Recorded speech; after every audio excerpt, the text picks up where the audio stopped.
È bello avere quello che ti serve quando ti serve. Con EasyBank, la banca digitale di Intesa San Paolo. EasyBank, semplicemente banca.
Vi prego, vi imploro, con umiltà e con fiducia, permettete a Cristo di parlare all'uomo.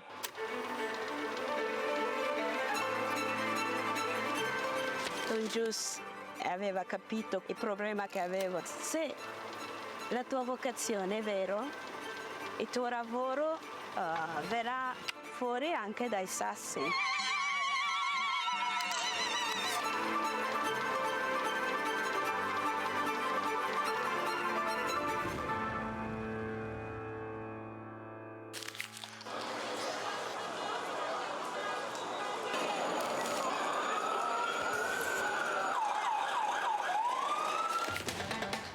Di comunicare la fede agli altri, ma veramente insieme a loro riscoprire che cos'è la fede, che cos'è la fede per me. Portare Cristo agli altri, comunicarlo agli altri è l'unico modo che abbiamo per conoscerlo veramente.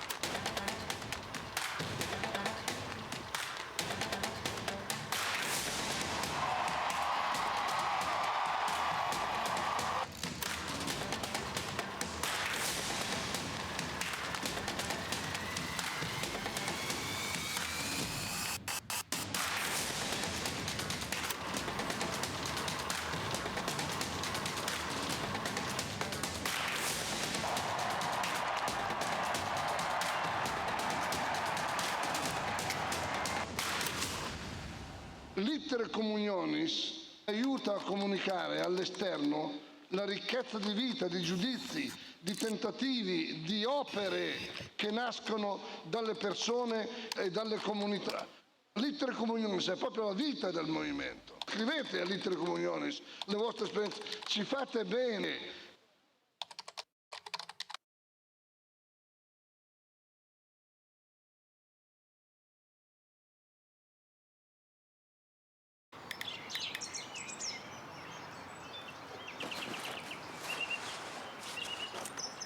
È bello avere quello che ti serve quando ti serve. Con EasyBank, la banca digitale di Intesa San Paolo. EasyBank, semplicemente banca.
prego, vi imploro, con umiltà e con fiducia, permettete a Cristo di parlare all'uomo.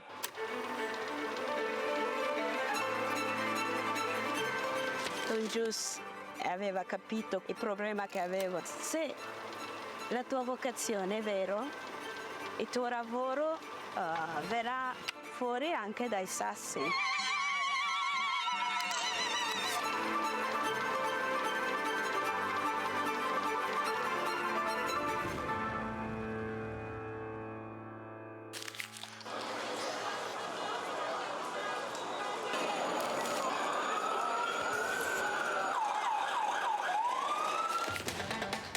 Di comunicare la fede agli altri, ma veramente insieme a loro riscoprire che cos'è la fede, che cos'è la fede per me. Portare Cristo agli altri, comunicarlo agli altri è l'unico modo che abbiamo per conoscerlo veramente.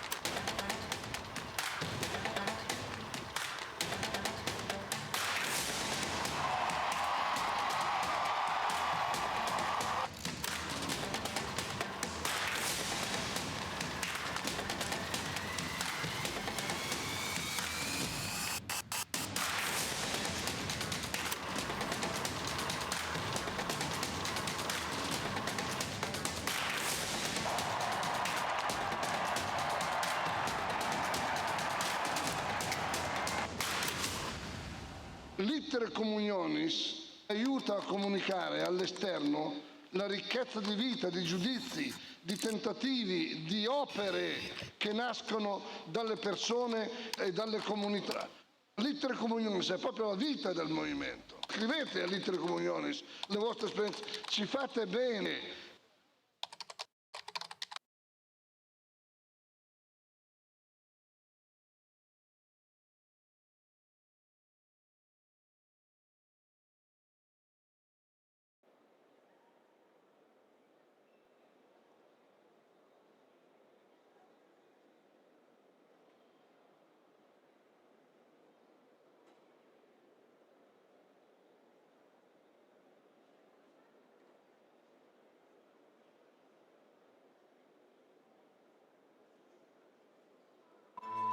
Questo è un luogo che genera dialogo, Qualcuno che si impegna, che si batte. che approfondisce la conoscenza e sostiene la fiducia. È un crocevia dove si incontra chi desidera il vero, il bello, il giusto e il bene.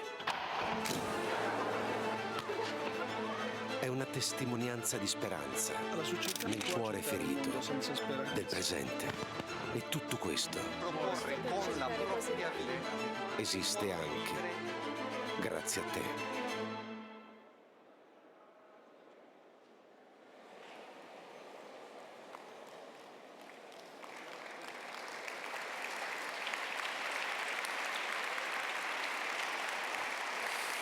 Buonasera. Bonsoir.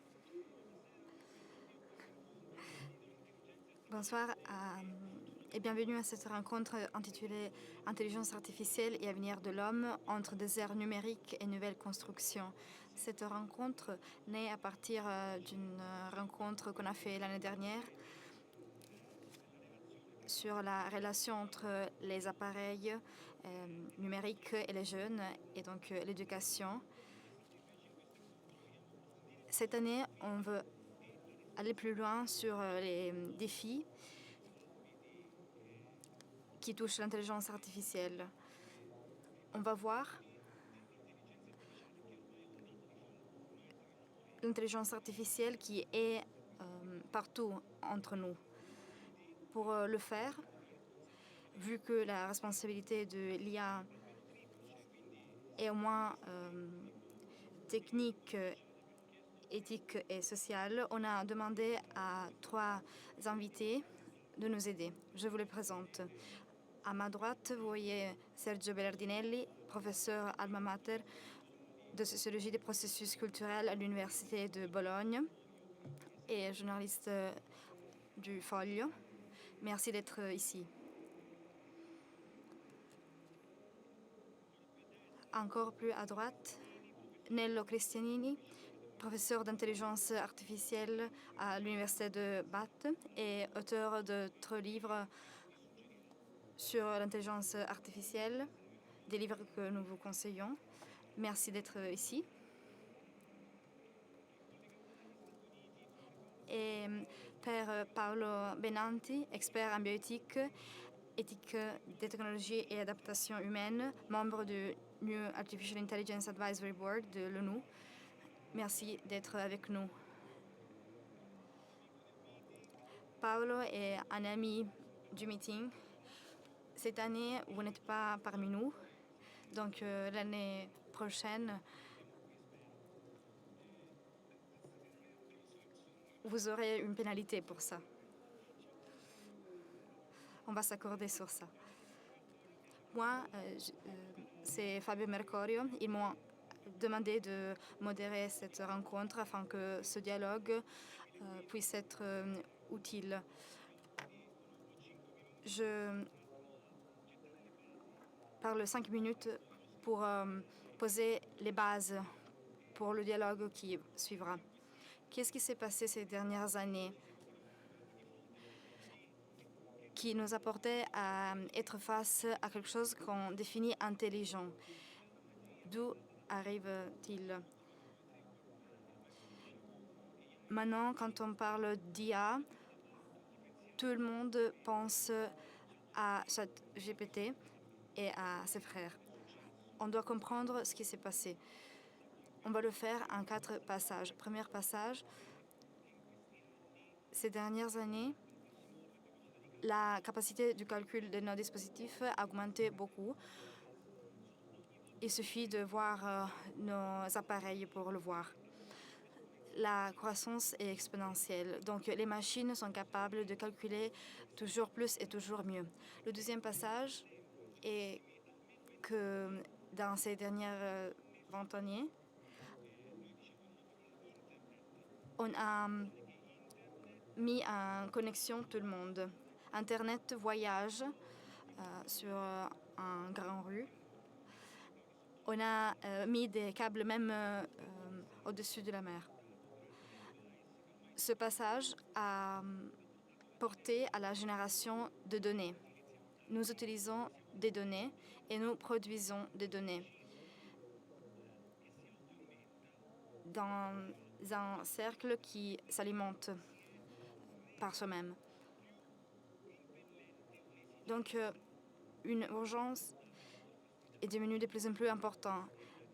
Voir ces données, analyser les données sur tout ce qui nous plaît.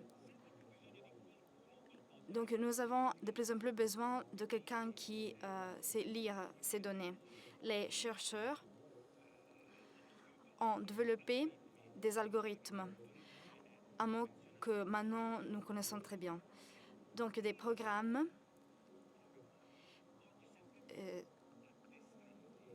qui avant étaient programmés et que maintenant sont entraînés.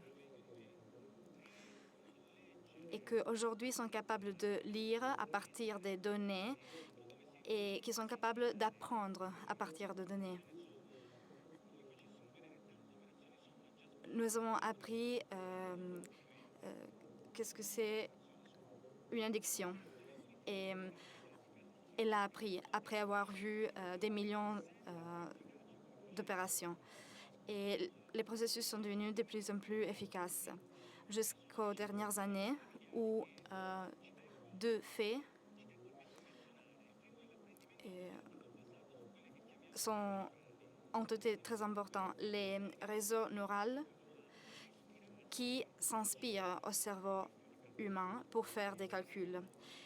Le deuxième fait est l'architecture transformer. Donc, on a tenté d'imiter les mécanismes du cerveau. L'architecture transformer, qui est à la base de l'IA générative, et cette architecture qui est capable de lire en même temps des blocs de texte. Nous, quand nous lisons un texte, nous lisons ligne par ligne, mot par mot. Par contre, la machine est capable de lire tout immédiatement. Donc, l'IA, les algorithmes peuvent lire. Et s'ils peuvent lire, on leur a donné à lire tout ce que nous avions. Une fois que la machine a appris à lire, nous avons fait une dernière chose. Nous avons dit, faisons un jeu.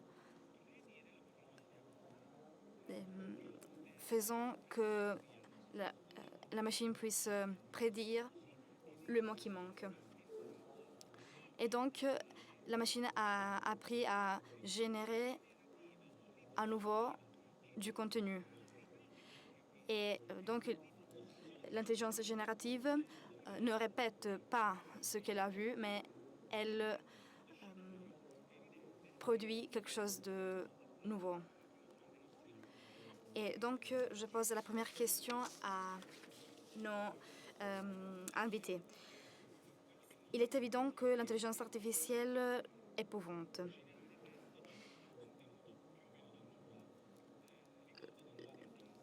Je me souviens d'une fois que j'étais dans une classe et un élève me dit « Si l'intelligence artificielle va faire mieux que moi une preuve d'italien, de mathématiques, pourquoi est-ce que je devrais étudier ?» J'ai répondu « Nous n'étudions pas pour étudier, mais nous étudions parce que quand on étudie, on apprend quelque chose de nous. » Pour revenir au sujet du jour, nous savons que l'intelligence artificielle donne forme à nos vies. Et sont partout sur Internet, mais aussi dans le domaine de ce que nous achetons ou nous lisons. Dans ce sens, quels sont les défis plus urgents? Nous ne vous demandons pas une prévision du futur, mais bien une analyse critique de la situation actuelle dans votre domaine d'études. Je demande à Christinini de commencer. Merci. Bonsoir. Tout d'abord, je voudrais continuer à donner un peu de contexte. Pensons à ce que nous sommes en train d'analyser. Un ordinateur qui contient le modèle Grok d'Elon Musk est fait par des centaines de milliers de calculateurs.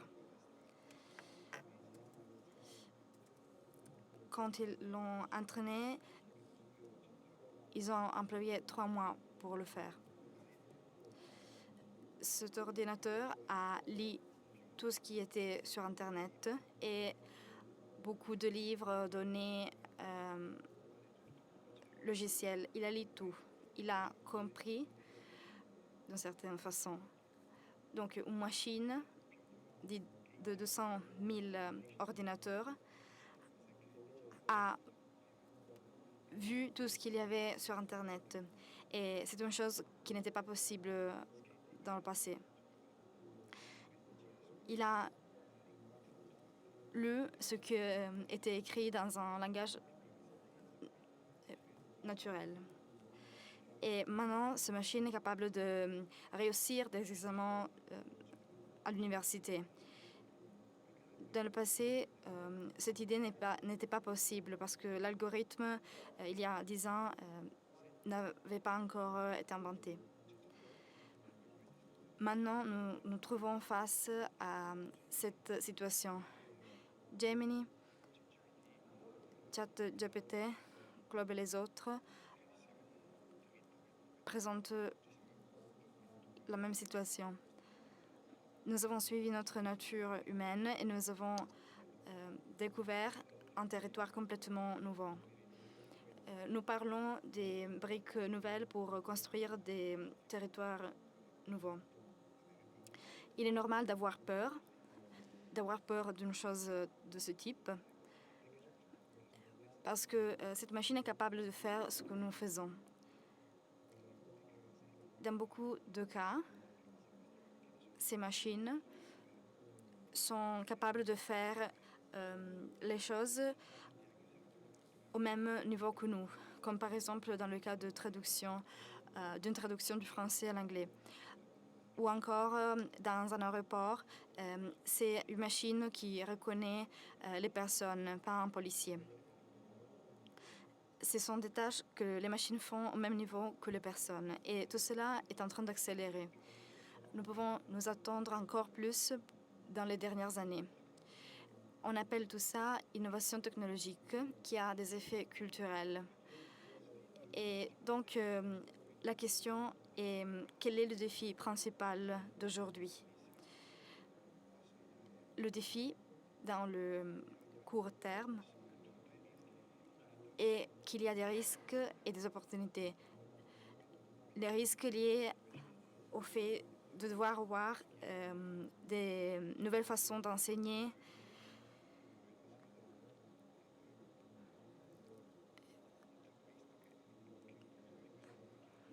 et il y a d'autres risques liés au fait que des terroristes peuvent utiliser ces machines. On n'a pas encore les outils culturels pour faire face à ces machines. Donc, nous sommes dans un territoire nouveau où on doit apprendre à utiliser ces machines. Je peux vous assurer qu'on peut apprendre, c'est une technique qu'on peut étudier. On a l'opportunité et le devoir de l'étudier et de participer. Seulement si on la connaît bien et si on participe directement, on peut l'adresser et décider où elle va aller. Autrement, on aura peur. Donc voilà le défi d'aujourd'hui. Face à cette nouveauté, le défi est de connaître, d'étudier et de participer. Merci. Paolo. Alors j'en profite d'abord pour saluer les amis du meeting et dire que je vous suis à distance avec beaucoup de nostalgie. Pas seulement pour le fait de ne pas monter sur l'estrade, mais tout ce qui se passe autour, l'amitié, les rencontres, etc. Vous me manquez. Mais une fois que j'ai dit cela, je vais parler de 2 points. Avec Nello, on a l'habitude de marcher ensemble. Donc sur lui, il se focalise sur le processus. Moi, je vais m'intéresser à l'humain. Donc, ce qui nous a permis de changer notre place à l'intérieur de ce qui pourrait être une hiérarchie animale sur la planète, c'est notre capacité à coopérer. Nous sommes une espèce qui a été capable de stimuler d'autres espèces. Et cette capacité de coopération se dégage du fait que en chacun de nous peut émerger quelque chose qu'on appelle la théorie de l'esprit. Je pense que l'autre être humain que j'ai devant moi a comme moi un esprit, une capacité à penser et à ressentir des émotions, etc. En lien avec la théorie de l'esprit, il y a aussi le développement de l'effet de l'attachement, c'est-à-dire qu'entre tous les êtres humains, parmi tous les êtres, le fait qu'il y a des rapports humains qui sont particuliers, comme celui du rapport mère-enfant, naît comme une évolution très complexe de ce phénomène de base.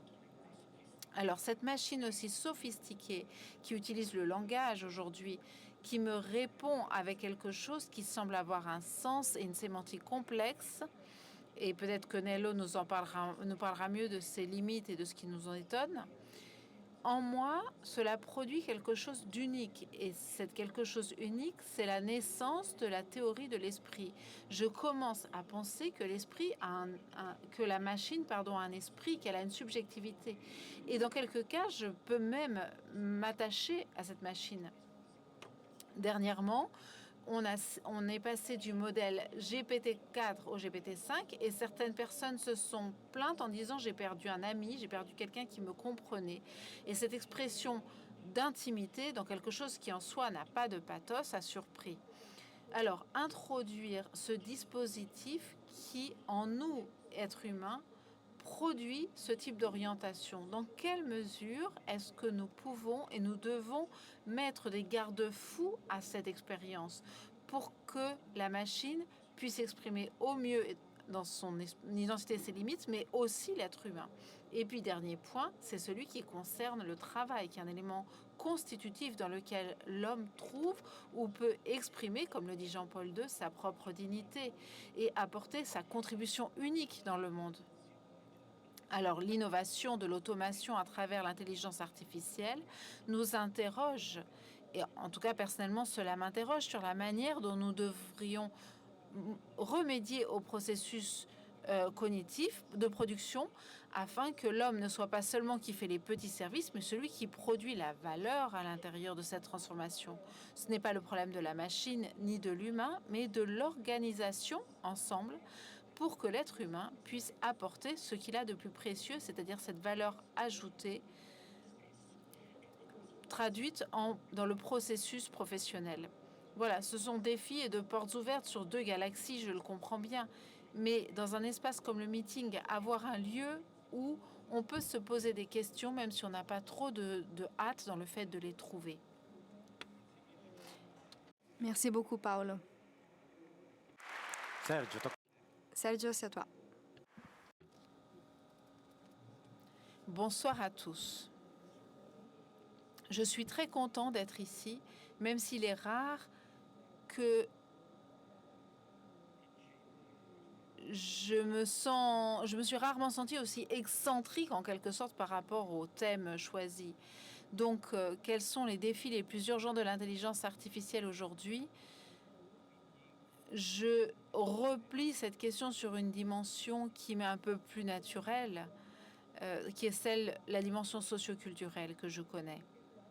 Donc, je crois que l'intelligence artificielle, pour moi aujourd'hui, est un problème et en même temps une opportunité pour nous poser sérieusement au moins 3 questions ou nous reproposer du moins 3 questions par rapport auxquelles je vois le risque que l'intelligence artificielle, elle pourrait les exaspérer ces questions, mais en même temps c'est une opportunité qui nous amène à réfléchir sérieusement à ces 3 questions.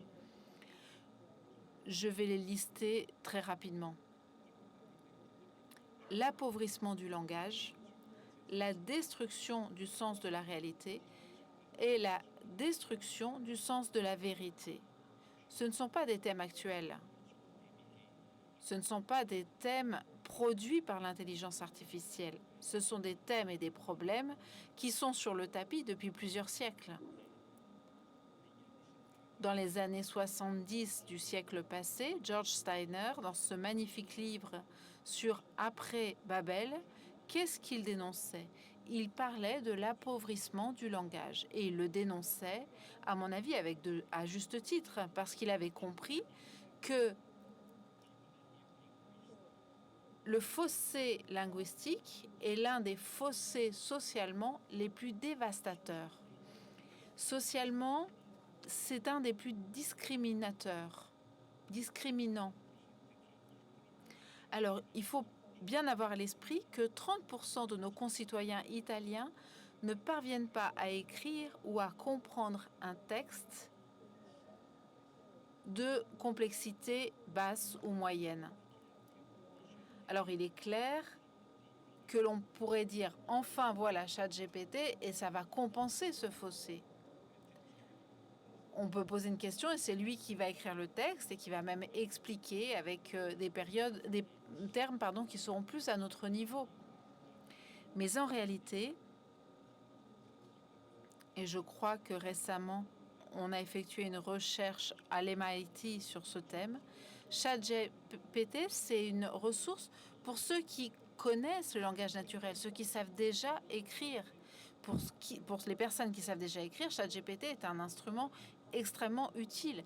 Beaucoup d'entre vous savent sans doute que le journal italien Le Foglio a publié un numéro entièrement numérique et beaucoup savent que les articles étaient écrits par ChatGPT et que certains étaient bien plus pertinents que des articles écrits par les êtres humains. Donc, ChatGPT peut être une grande ressource, mais c'est d'autant plus une ressource que on est cultivé. Et être cultivé, s'être cultivé soi-même, on devrait le percevoir comme un devoir indépendamment de l'intelligence artificielle et de toutes ces thématiques. Et l'intelligence artificielle pourrait même dessécher encore le peu de maîtrise que nous avons de notre langage naturel. Voilà, pour moi, ça c'est quelque chose qui, là encore, vaut la loi terrible qui dit que celui qui a recevra, à celui qui n'a pas sera enlevé, même celui qui l'a. Donc, la destruction, deuxièmement, du sens de la réalité. Là, c'est comme si, depuis quelques siècles, nous étions en train de détruire le sens de la réalité. C'est quelque chose, c'est comme si le petit diable de Descartes l'avait emporté. Maintenant, c'est comme si nous identifions la réalité avec ses représentations. Et l'identifier avec ses représentations risque de ne plus nous permettre de comprendre les différences, de ne plus comprendre, de nous faire perdre le sens de quelque chose d'important qui est la vérité, le sens de la vérité. Le temps arrive à sa fin, le temps qui m'est imparti, donc je reviendrai sur ces sujets, mais c'est important parce que c'est important aussi pour l'éthique. Parler d'éthique avec Paolo Benanti, c'est comme... ça fait trembler un petit peu. Mais Gomez Davila disait dans un célèbre aphorisme, les permissions sont risibles quand les sens s'annulent. Sans un sens profond de la vérité et de la réalité, l'éthique elle-même devient ridicule. Et cela, c'est important. D'autant plus que nous nous trouvons dans l'ère de ces fantastiques instruments qui nous permettent de faire ce qui a déjà été montré. Merci Sergio. On a peu de temps pour éviter que on s'ennuie et parce que c'est l'heure d'aller manger. En termes de société, l'IA pose l'accent sur des questions qu'on avait affrontées seulement partiellement. Nous sommes la première génération de l'histoire de l'humanité, donc personne avant nous, même pas nos enfants, nos parents, qui tentent d'enseigner aux machines à comprendre la réalité. Nous nous divisons entre sceptiques et grands optimistes. Mais en effet, comme le disait Paolo pour conclure son discours, on doit voir ce qui va se passer parce qu'on ne sait pas encore tout. Il est intéressant d'approfondir le rapport qui se crée entre science et technologie. Comme Paolo nous le rappelait, George Dyson disait que c'est l'histoire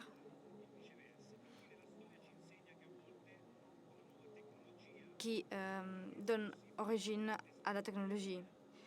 L'histoire nous enseigne qu'une nouvelle technologie, quelquefois, rend possible des découvertes scientifiques extraordinaires. Par exemple, le télescope a ouvert la voie à l'astronomie moderne. Mais maintenant, on peut penser aux réseaux sociaux qui ont changé la vie sociale, mais qui n'ont pas ouvert directement de nouvelles frontières de la science. Donc, la question que je vous pose est, face à l'intelligence artificielle qui se pose d'une façon forte,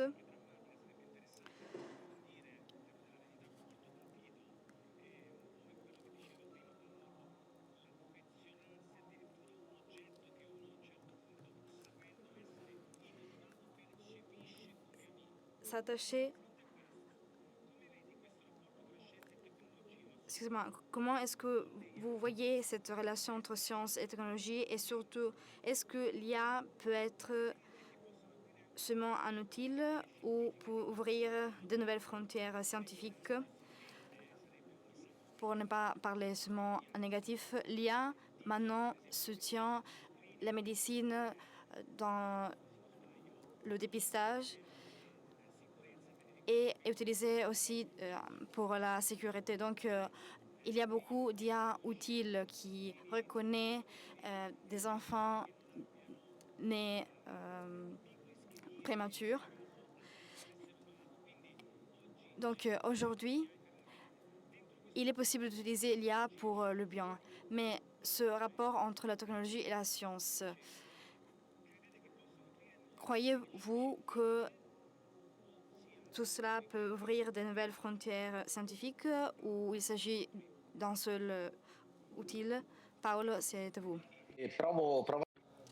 Alors, je vais essayer de réchauffer un peu l'atmosphère. J'ai échangé un peu avec Dyson sur ce sujet et le discours s'insère dans un horizon un peu plus large, à mon avis.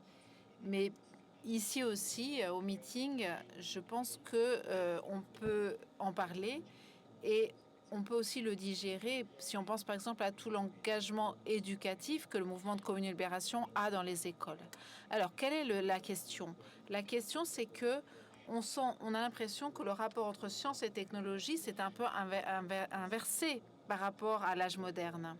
Si d'un côté, en quelque sorte, une part de ces instruments, en particulier ceux qui impactent le marché, naissent de la Silicon Valley de manière profondément différente du passé, parce que ce sont des artifices technologiques qui, plus que l'expression d'une action scientifique sur la réalité. Alors, ce qu'il faut se demander, c'est quel type de connaissances ces instruments sont capables de nous fournir. Personne ne met en doute qu'un objet technique peut apporter un bénéfice immense à l'humanité, par exemple avec l'invention du feu, en nous permettant de cuisiner ou de nous réchauffer, etc. Mais le modèle auquel nous étions habitués, qui était celui de la modernité, avec une compréhension scientifique de la modernité se traduisait ensuite dans des innovations technologiques, d'après Dyson, ce modèle est mis en discussion. Il n'est plus garanti. Et c'est un peu la part de la discussion que nous avions avant sur cette grande source de connaissances et de bases statistiques qui émergent de ces modèles. Une part des ressources dont nous parlons ne font de fait rien d'autre que reconnaître des schémas à l'intérieur de la réalité. Et cette reconnaissance de schémas à l'intérieur de la réalité nous fournit parfois des instruments techniques qui fonctionnent très bien. Si je transforme ma manière de conduire en une manière qui ne devient qu'une série de données, dans ce cas, je peux avoir des algorithmes extrêmement performants qui trouvent un schéma qui, d'une certaine manière, soutient ma manière de freiner au feu rouge à chaque fois que je conduis, du moins quand on n'est pas à Rome. Et cela peut devenir une énorme capacité pour une automobile qui devient autonome d'acquérir une capacité à conduire similaire à celle de l'être humain. Mais l'approche est très différente de celle qui pourrait être ces instruments qui nous permettent d'accélérer, par exemple, la recherche de nouveaux médicaments plus prometteurs, qui nous permettent de connaître avec une certaine capacité d'anticipation quel sera le comportement de certains composants vitaux, par exemple les protéines dans notre corps humain.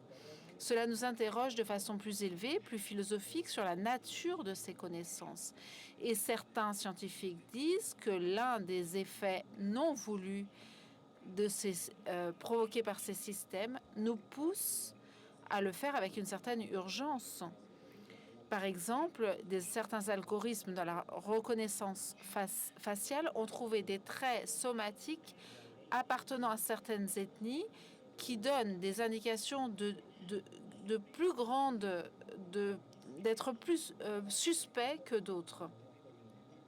Par exemple,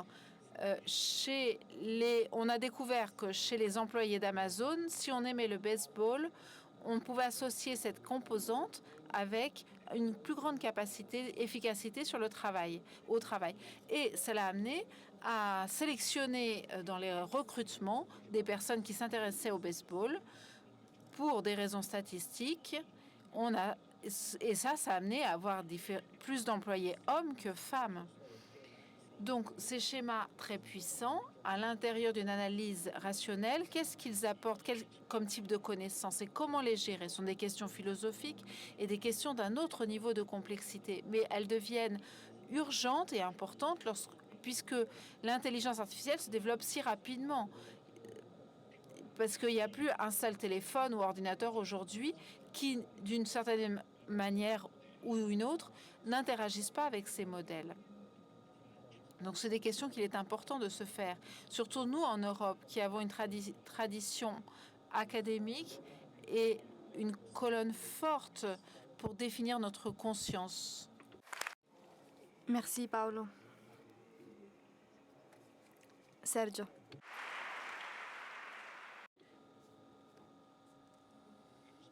Pour répondre de façon adaptée à cette question, il faudrait connaître vraiment ce qu'est l'intelligence artificielle. Et certainement, ce sont Fabio Enello et Paolo qui peuvent répondre bien mieux que moi. Moi, je ne peux pas répondre à cela. Mais je peux imaginer combien l'intelligence artificielle sera importante pour une science, entre guillemets, mais qui a une dignité, une science comme la philosophie.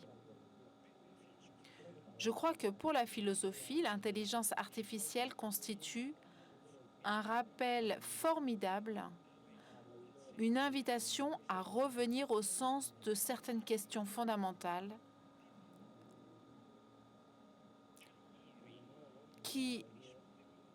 que nous résolvions déjà hier de façon trop réductrice, trop machinale.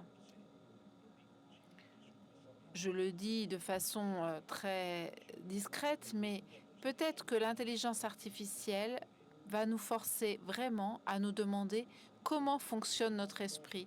Peut-être que l'intelligence artificielle nous amène à nous demander vraiment si nous sommes certains que l'esprit humain est fonctionnalisable, comme on le dit d'un point de vue technologique.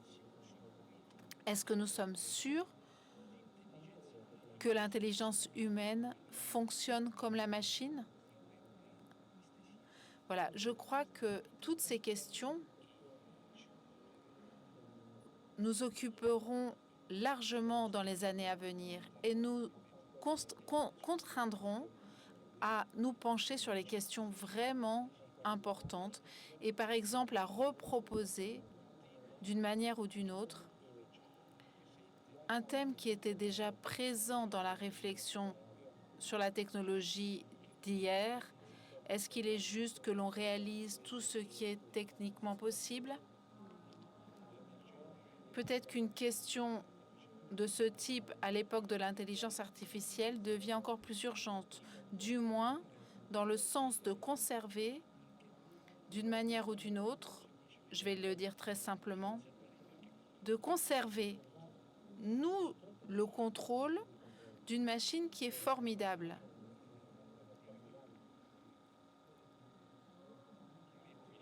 J'ai lu les livres de Nello Christianini et je dois dire que c'est une lecture, il a vraiment le don de la clarté. Et quand on lit ce qu'il écrit, on comprend très bien à quoi on a affaire et le type de défi qui se pose à nous en tant qu'êtres humains. Et pour moi, c'est véritablement un très beau défi. Il ne s'agit pas avant tout, à mon avis, dans le dernier livre qu'il a écrit sur le surhumain, il dit de manière ironique, et c'est très amusant, surtout ceux d'entre nous qui disent « Oui, mais c'est vrai que l'intelligence artificielle fait tout ça, mais nous, les hommes… » Et il a raison de plaisanter là-dessus, parce que de fait, la machine se révèle capable de résoudre bien mieux que nous la majorité de nos questions. Donc je crois que le problème n'est pas tant le oui mais moi ce qui m'intéresse c'est le si mais. Si tout cela fonctionne dans un contexte où nous perdons le contrôle, alors cela devient un problème. Alors cela devient un problème. Pour moi, la question, c'est uniquement celle-là. C'est le seul point qui nous titille, parce que pour le reste, je suis entièrement d'accord avec toi. Et c'est vraiment fascinant la manière dont tu parles d'intelligence artificielle. Donc, je crois que c'est l'essentiel et je pense qu'il ne faut pas l'oublier. Merci, Sergio. Nello, c'est à toi. Merci, je pars d'ici donc. Ce oui, mais et mais si est une belle question. C'est une belle question parce que pourquoi est-ce qu'on doit s'occuper de l'épistémologie de ces machines si on ne comprend pas ce qu'ils ont dans leur esprit? Nous avons entre les mains quelque chose que nous ne comprenons pas. Mais connaître les machines est un devoir pour pouvoir leur faire confiance. Donc, on doit arrêter de penser qu'il s'agit d'un perroquet. Par exemple, aux Olympiades de la mathématique, les gagnants ont été des machines. Il ne s'agit pas des formules mathématiques simples. Il s'agit des Olympiades de la mathématique. Le gagnant était un programmeur polonais. Par contre, le deuxième gagnant était aux machines.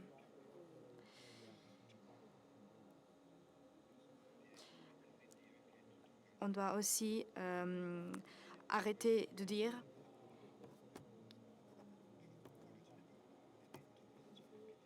qu'il s'agit d'une supercherie.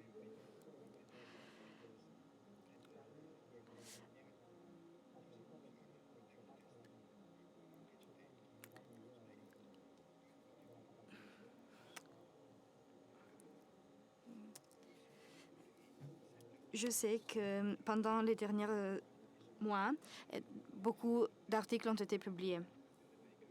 Et une entreprise américaine, par exemple, a dit qu'une question en italien si une question italienne entre dans leur système, la réponse sera en italien. Mais la machine utilise à son intérieur un langage en anglais. Donc, il ne s'agit pas d'un perroquet, parce que cette machine fait de l'abstraction, fait un raisonnement, réponse et corrige. Donc, on est en train de comprendre qu'est-ce qui se passe à l'intérieur de ces machines. Le même groupe de neurones est activé de la phase Golden Gate ou par l'image de Golden Gate.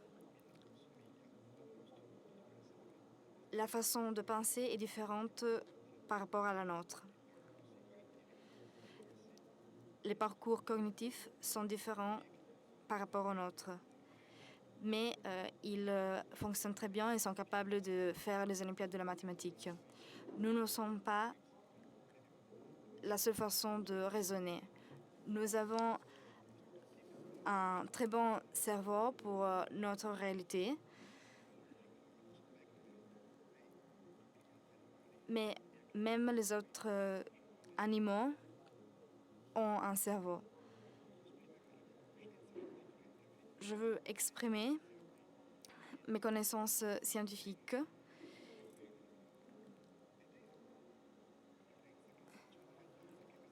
Il s'agit d'une violence que je fais à la réalité. Parce que si j'entre à l'intérieur d'un atome, nous pensons qu'il s'agit de quelque chose qui n'est pas intuitif.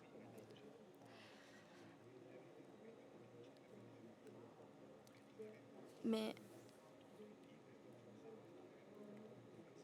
nous allons considérer des choses contre-intuitives, mais elles vont marcher en tout cas.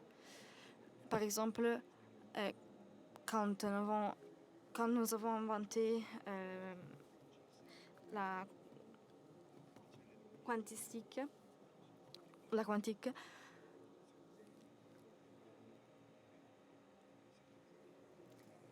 si demain on va avoir une machine capable de faire des comparaisons, même pas demain, mais déjà aujourd'hui, nous avons déjà une machine Alpha Genome qui étudie les génomes d'une certaine façon et elle le fait à partir de l'étude de beaucoup de génomes. Elle est capable de faire des prédictions. On est en train d'entrer dans un monde de ce type. Les explications sont écrites dans un langage qu'on ne peut pas comprendre. Les médicaments peuvent être produits et on n'arrive pas toujours à comprendre les relations entre cause et effet.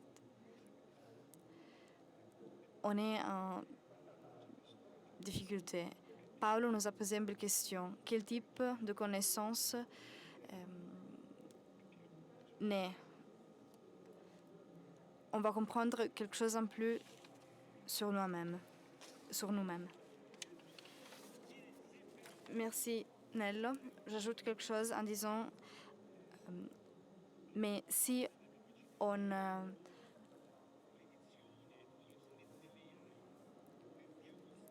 perd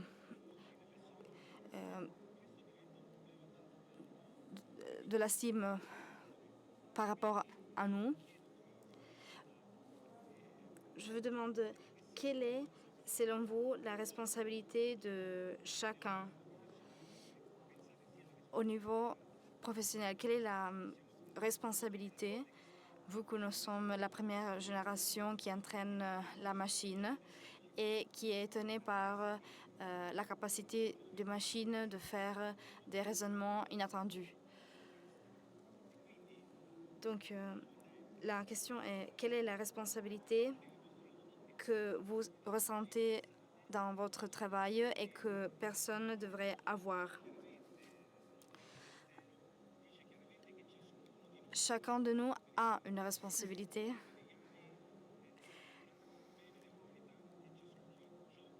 Et chacun a une responsabilité dans le lieu où il vit, en famille, à l'école. Sergio, c'est à vous. Alors, ne serait-ce qu'à cause du métier que j'ai fait pendant des années, c'est évident que je ressens très fortement ma responsabilité éducative, entre guillemets, formative. Et je crois que ceux d'entre nous qui exercent un certain métier, de l'université jusqu'à l'école primaire aujourd'hui, doivent sérieusement se poser la question de la nouveauté extraordinaire à laquelle nous avons affaire. Et je crois que pour valoriser pleinement les énormes potentialités de l'intelligence artificielle, je pense qu'il est absolument indispensable de recommencer à cultiver quelque chose que nous n'avons peut-être pas suffisamment cultivé. Je parlais tout à l'heure du sens de la vérité, du sens de la réalité. Dans un monde comme celui dans lequel l'intelligence artificielle nous place, nous savons bien que c'est un contexte hybride maintenant dans lequel nous évoluons, qui est fait de virtuel et de réel, qui est fait de online et de conversations naturelles. Bref, nous nous trouvons dans un monde dans lequel il devient toujours plus urgent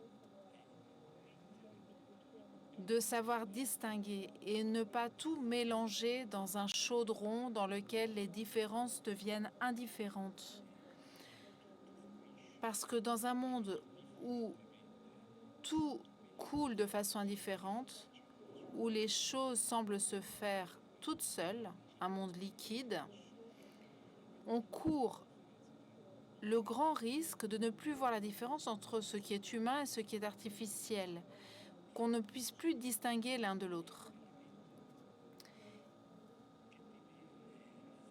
Et je pense que cet élément doit nous amener à réfléchir. Et puis moi, je m'occupe de sociologie culturelle, donc je me suis beaucoup intéressée à la politique, etc.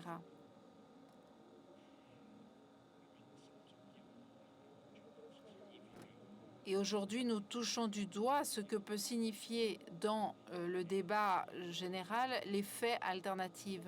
Nous touchons du doigt combien est brûlant le thème d'un discours public qui a du mal à distinguer la vérité du mensonge. Et il est évident que les instruments numériques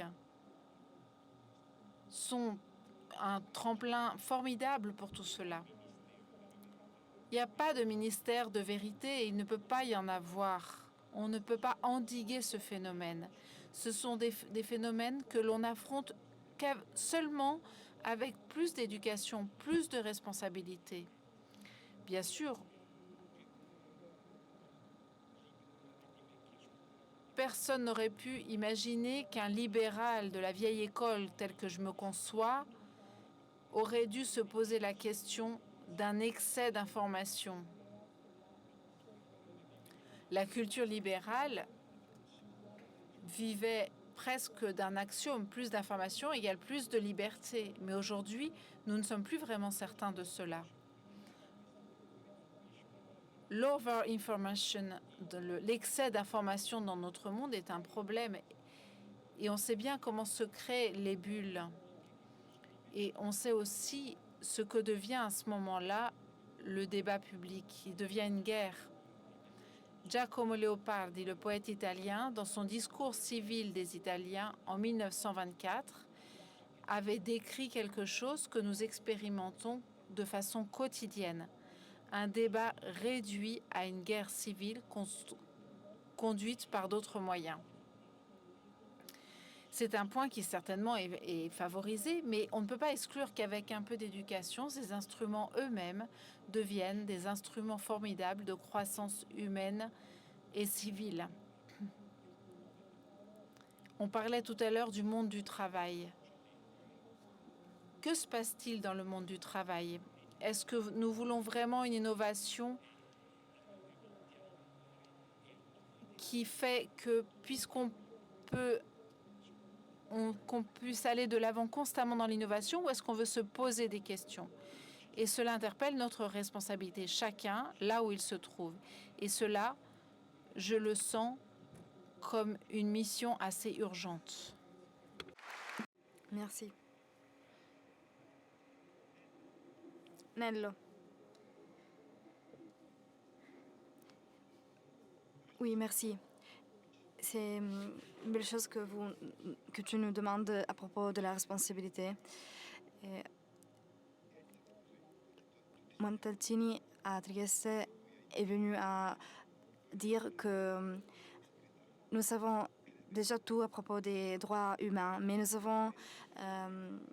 devons parler de nos responsabilités. L'atmosphère est devenue gelée à ce moment-là parce que un exemple qu'on doit donner est l'exemple de la clarté. Si nous n'avons pas compris une chose, on doit le dire, on doit utiliser les termes corrects. Il faut décrire les choses avec les mots corrects. Une chose est le copyright, une autre chose, ce sont les fausses nouvelles. Les choses vont se résoudre. La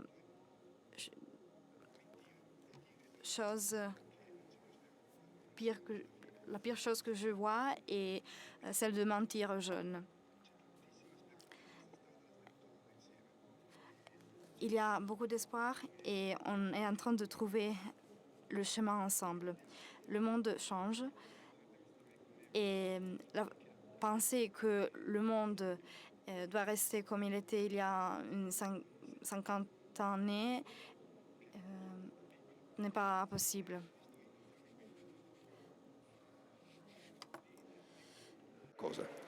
Chacun fait de son mieux ce qu'il peut. Ici, j'ai vu des bénévoles. Certains conduisent une voiture, ils le font bien. Ceux qui s'occupent des médias sociaux, ils le font très bien. Chacun fait ce qu'il a à faire bien. Et voilà, ça c'est la recette vraiment. Et nous expliquons d'expliquer de notre mieux ce que nous voyons. Et dans quelques années, nous l'aurons compris. Ça, je n'ai aucun doute là-dessus. Alors, j'ai écrit une autre chose que je veux absolument vous dire.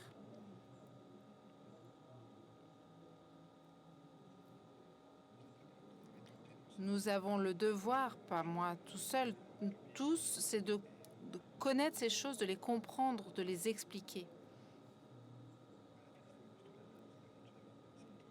Nous sommes en train de construire quelque chose qui n'existe pas en fin de compte.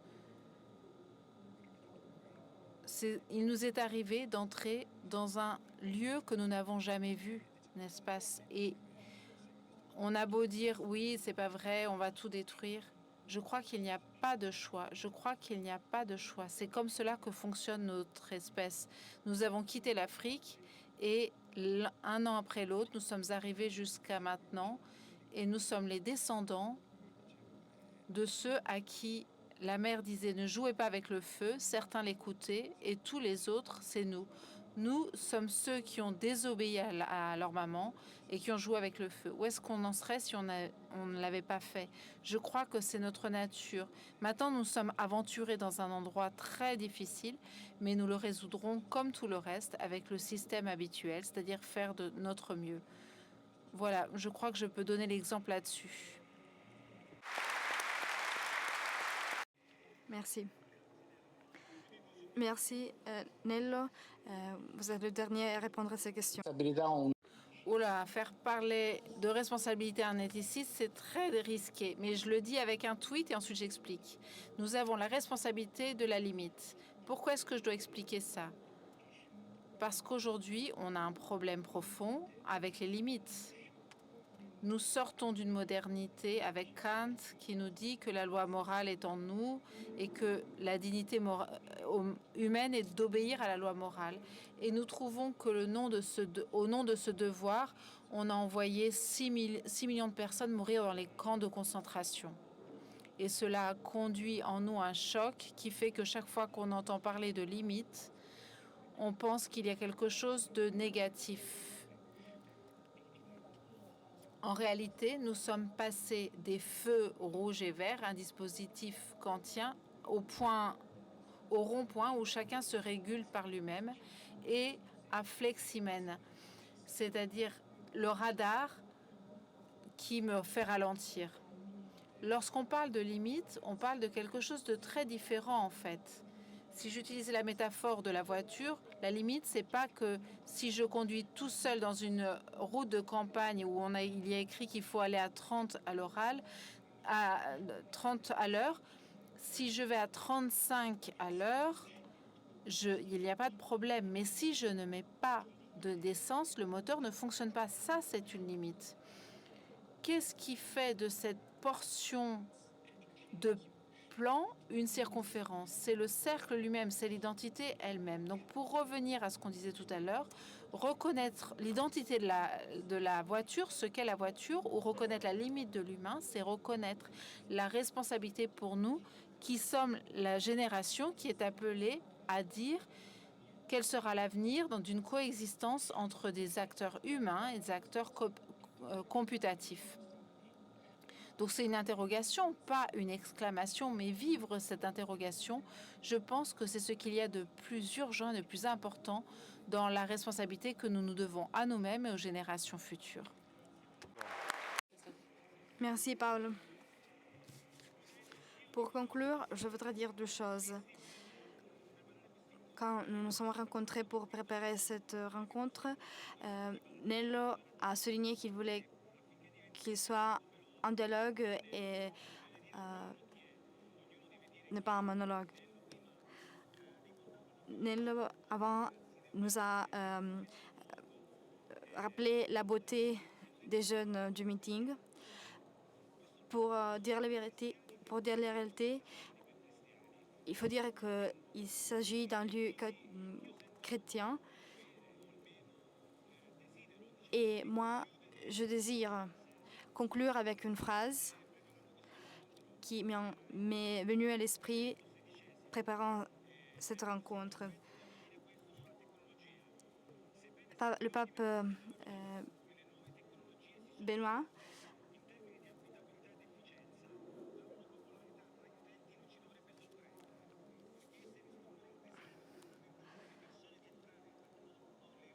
disait que ces machines sont nées pour permettre aux personnes de se mettre encore plus en connexion.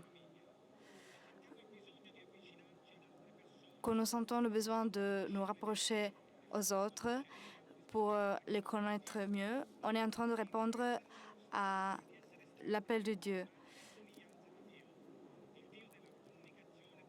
Le Dieu de la communication,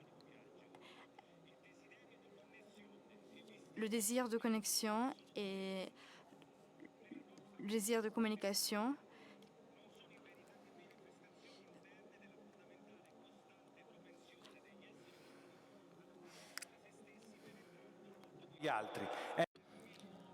Cette citation date de 2009. Le smartphone existait depuis un an, il n'y avait pas encore de WhatsApp, il n'y avait pas encore de Facebook. Mais ce texte de Benoît XVI est prophétique. Pourquoi? Pas parce qu'il nous a dit comment allait se passer l'avenir, mais parce qu'il nous aide à juger un présent incertain pour le vivre sans peur. D'où un chrétien tire-t-il les critères pour juger la vie? De l'expérience de la foi. Et c'est pour cela que nous sommes ici. Et donc je me permets de dire que si nous n'essayons pas de donner des critères, c'est le monde qui les donnera pour nous. C'est inévitable. Et nous en avons parlé aussi.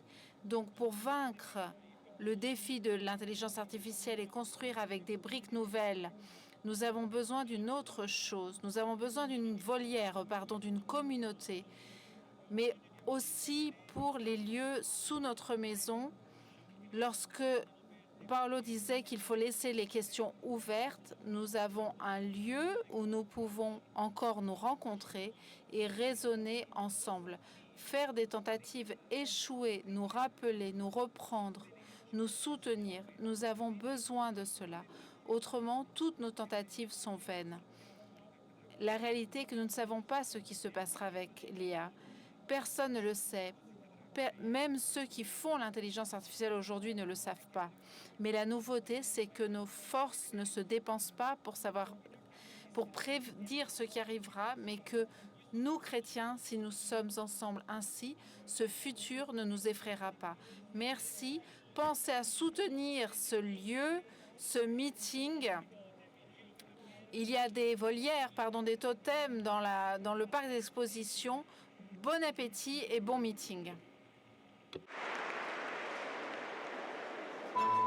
Questo è un luogo che genera dialogo, Che si impegna, che si batte. che approfondisce la conoscenza e sostiene la fiducia. È un crocevia dove si incontra chi desidera il vero, il bello, il giusto e il bene. È una testimonianza di speranza nel cuore ferito del presente. E tutto questo Proporre con la propria vita. esiste anche grazie a te.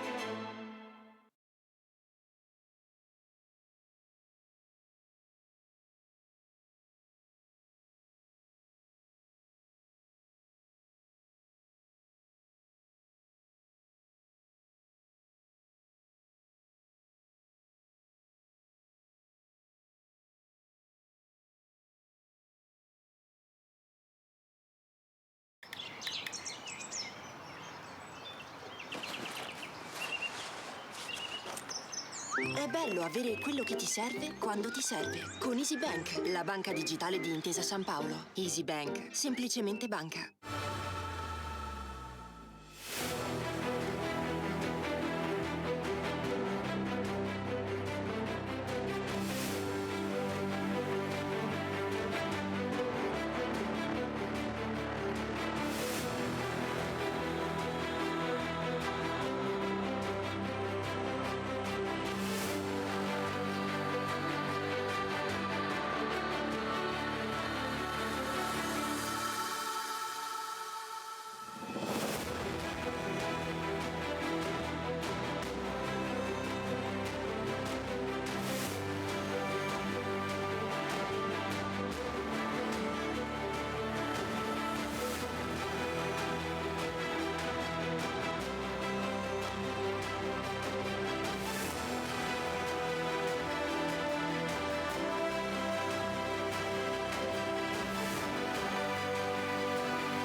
Vi prego, vi imploro, con umiltà e con fiducia, permettete a Cristo di parlare all'uomo.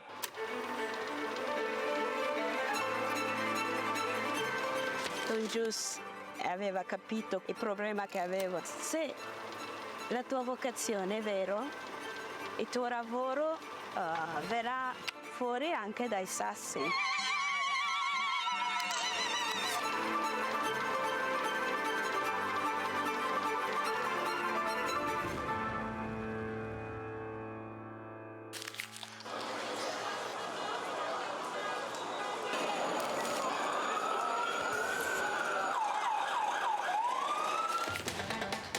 Di comunicare la fede agli altri, ma veramente insieme a loro riscoprire che cos'è la fede, che cos'è la fede per me.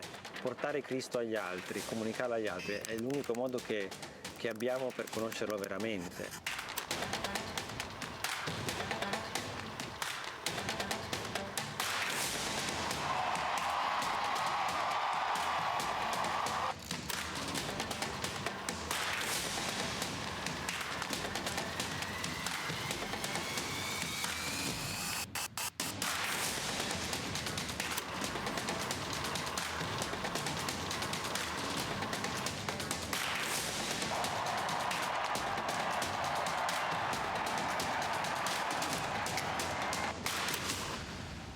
L'Iter Communionis aiuta a comunicare all'esterno la ricchezza di vita, di giudizi, di tentativi, di opere che nascono dalle persone e dalle comunità.